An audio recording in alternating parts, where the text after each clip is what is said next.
কেরামের রাহনুমাই ওলামায়ে কেরামের পথ প্রদর্শক হিসাবে যদি ওলামায়ে কেরামকে মানতে না চায় তাহলে এদেশে তাদের থাকার কোনো অধিকার নাই। দাওয়াতে তাবলীগ এই মার্কা মসজিদগুলো পবিত্র করছে, ওলামায়ে কেরামের নেতৃত্বে জনগণের ঈমান আমলের হেফাজত করছে, মানুষকে দ্বীনের পথে রাখছে।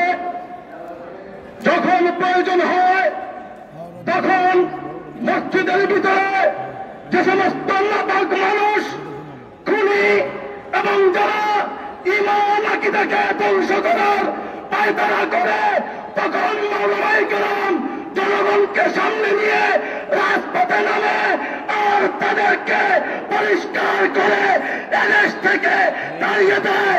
অতীতের ইতিহাস তাই বলে।